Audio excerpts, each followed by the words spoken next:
Magandang araw mga bossing, sa naghanap po dyan ng SUV 7-seater diesel engine, baka makursunadahan nyo itong ating napakagwapong Toyota Fortuner. Bronze grade metallic ang color na ito mga bossing ha. 2018 model na G-Bar yan, 2.4 liters na turbo diesel.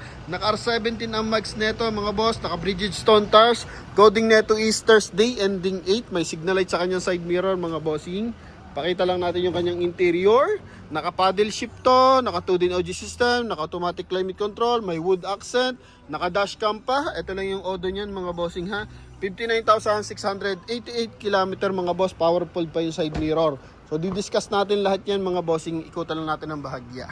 Ito yung kanyang second row, naka LED yung kanyang tail light mga boss. May 2-eye reverse parking sensor. Price natin dito mga bossing, 965,000. Kasama dyan yung transfer of ownership. Same time mga bossing, naka pre-full tank tayo ng diesel ngayon mga boss. Kasi mahal ang diesel, so libre na ang full tank na ito mga boss. Ano? Naka-ready na, naka-package na yan mga bossing. Okay, kaya sa mga nagkaka-interest, 965,000, pre-transfer of ownership, pre-full tank mga boss. Kaya kung kursunada mo to, pwede mo nang panoodin yung ating full review. Papakita natin kung ano meron dito mga boss. So dito muna tayo sa ating front area mga bossing. Naka-projector headlight, naka-chrome yung ating front grille. Alright, yan mga boss. Isig ng dating yan mga bossing ha. Wala siya masyadong gas-gas mga boss. Okay, mga minor lang to, maliliit na ano dito, mancha. Ito naman yung ating front bumper. Walang basag yung ating headlight, tsaka yung ating fog light.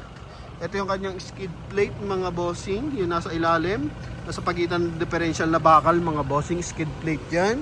Tapos sa wheel arch natin mga boss, ito buong buo, pati yung ating step board.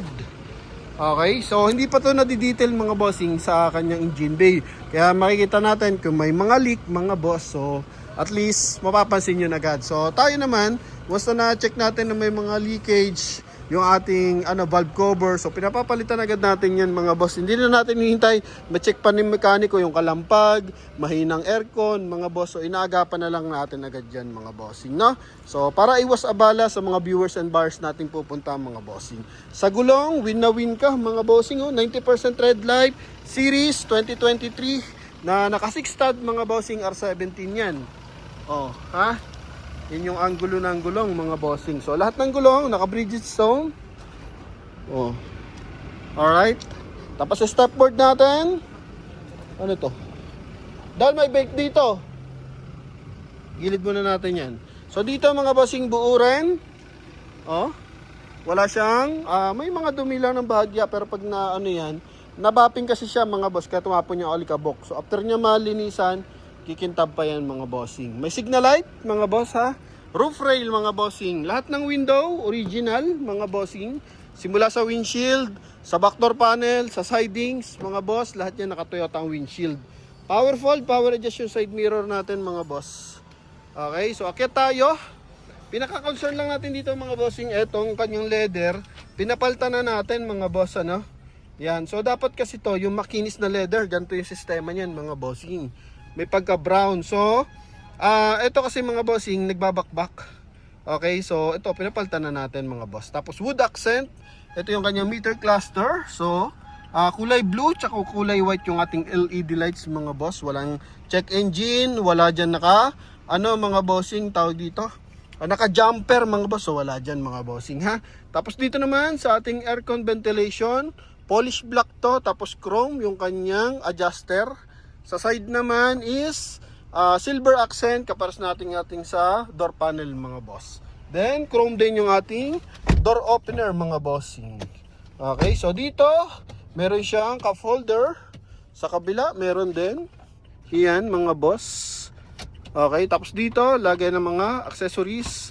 Sa baba yung ating glove box mga boss. Yan ha. Then eto mga bossing, naka 2-din audio system na to. Okay, automatic climate control, wood accent dito sa kanyang gearbox. Ito mga bossing ha.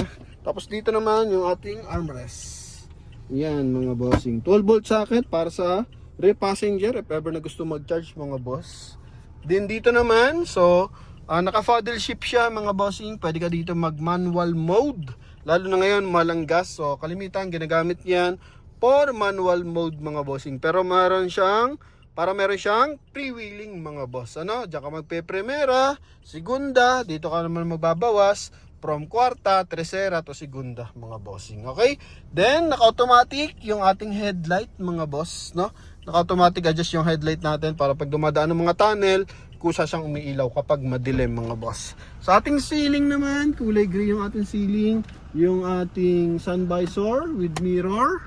Dito, magkabilaan yan mga boss. Yung ating dashcam, on record yan mga bossing ha.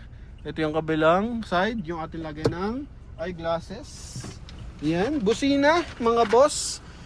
Okay, original yung busina natin. Dito naman sa ating flooring, sa ating sill guard. So goods naman, walang punit, walang basag. Dito rin mga boss, sa second row, maayos na maayos yung leather, may armrest pa siya. Yung kanyang floor matting, stock pa from Toyota mga boss. Ano? Yan. Alright. Then, pagdating naman dito sa ating taillight, yun nga, LED, buo yan, magkabilaan mga boss. Okay, so walang delay na, ilaw dyan, walang basag. Ito yung ating trunk compartment na napaka liwanag at napaka linis mga bossing. Ha? Na-detail na interior, tapos nabapping na rin yung ilang side ng ating exterior mga boss. Tapos engine bay na lang ang susunod nito mga bossing. Tsaka yung mga stepboard na medyo may dumi pa ng konti. Pero dito mga boss, maayos yung panel. Pati dito mga bossing. Okay, so walang tagas yung ating mga hydraulic assist. Walang malalaking dent dito sa ating backdoor panel mga boss. May chrome line ng Toyota Fortuner. Ito yung kabilang side. Yan mga bossing. Oh. Ito mga boss. Alright. Ito. Oh. Huh? Dito naman meron pa rin siyang silver accent.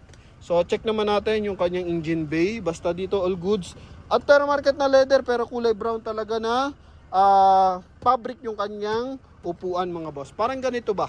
Yan, nylon siya mga bossing. So check natin yung kanyang engine bay. Ito pa sa engine bay. Ito yung front grille mga boss. Buong buo yan. Ito naman yung ating engine bay. Then, naka-conduction to, harap at likod mga boss.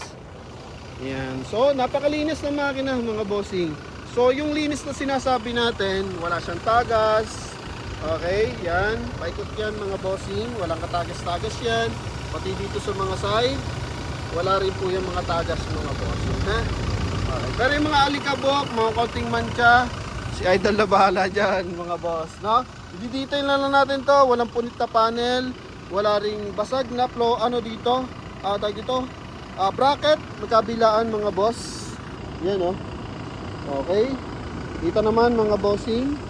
Ito yung kanyang baterya, Motolite Gold, naka ABS na rin to mga boss. May mga markings pa. So mahalaga diyan, walang tagas mga bossing, no? Yan. So buong insulator natin, makina natin 2390 cm, so equivalent of 2.4 liters turbo diesel mga bossing. Baba mo na doon. Para sa to, sa alarm ba? No? Ha? Ganun. Ayan. So, eto mga bossing, sa mga nagkaka-interest, 965,000. Kasama ang transfer of ownership, kasama ang full tank. Ikaw, sasama ka na?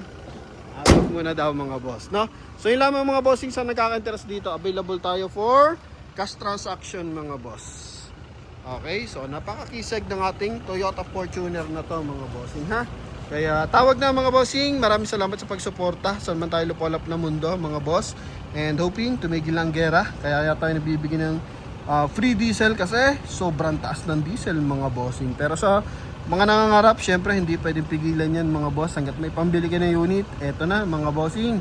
Available tayo sa mga napakakisig na unit. So yun lamang mga boss, thank you.